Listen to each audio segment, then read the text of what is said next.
उत्तर प्रदेश के संभल में फिर एक कथित रूप से प्राचीन कुआं और शिवलिंग मिलने की खबर है। आप देख सकते हैं कि जेपीसी से खुदाई की जा रही है, जिसके बाद कुएं की दीवार हल्की सी दिखना शुरू हुई है। इस कुएं के बारे में वहां मौजूद नगर पालिका परिषद के अधिकारी ने पूरी जानकारी दी।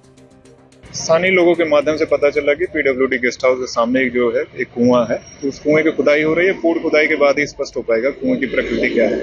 क्या शिकायत नहीं, शिकायत नहीं। जिलाधिकारी महोदय के मौखिक आदेश पे खुदाई हो रही है। खुदाई के उपरांत पता चल जाएगा कुआं है। कुछ अधिकारियों को दिशा निर्देश नहीं, ऐसा कोई दिशा निर्देश नहीं। जैसे कि आप जान ही रहे हैं कि इस पूरे संभल जिले में जो है एक अभियान के तहत जो प्राचीन कूप और तीर्थ है उनका जीर्णोद्धार हो रहा है, उसी के तहत ये कूप भी है। अब इसकी प्रकृति स्पष्ट होने के बाद ही हम कह पाएंगे प्राचीन है कि ये सामान्य कुआं है। सर, जेसीबी चलाई गई है यहाँ पर, क्या कुछ दीप वगैरह दिखाई दी? नहीं, दीप नहीं, उसके आउटर जो उसकी परिधि है, कुएं की परिधि हमें दिखी है। अब जो है मैनुअली खुदाई होगी, चूंकि कुआं बहुत बड़ा नहीं है तो जेसीबी से उसको नुकसान हो सकता है, इसलिए हम मैनुअली खुदाई करेंगे, बैरिकेडिंग लगा के। इस कुएं के साथ ही एक शिवलिंग मिलने की जानकारी भी सामने आई है। संभल डीएम ने इस मामले पर क्या कुछ कहा, सुनिए। संभल में तहसील है गुन्नौर, उसका एक ब्लॉक है रजपुरा, वहाँ का गांव पहलवाड़ा है।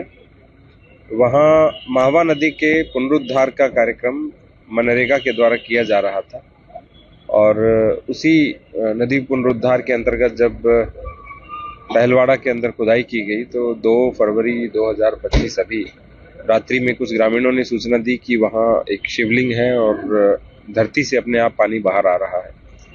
हम यहाँ पे अरेल नदी का पुनरुद्धार कर रहे हैं, पहले सोत नदी का भी पुनरुद्धार किया गया, तो उसी के क्रम में हमने एसडीएम को कहा है कि वो देखे रियल स्थिति क्या है और पता लगा रहे हैं कि वास्तविक स्थिति क्या है। वर्तमान में आसपास के जो ग्रामीण हैं उनकी भीड़ एकत्र हो गई है और वहाँ पूजा पाठ इत्यादि उनके द्वारा किया जा रहा है। सर, कितने तीर्थों को लेकर इस समय कार्य किया जा रहा है? हम तो सभी तीर्थों को लेकर काम कर रहे हैं। कुल 87 तीर्थ हैं, 5 महातीर्थ हैं, उन सभी को लेकर के काम कर रहे हैं। तो कितने कूप अब तक बाहर आ चुके हैं? जो कूप तो लगभग सारे आ चुके हैं। 17 का आइडेंटिफिकेशन हो चुका है, 2 का आइडेंटिफिकेशन होना बाकी है। जो तीर्थ है वो 41 आ चुके हैं। तो संभल के तीर्थों को लेकर क्या अगला कदम उठाया जाएगा?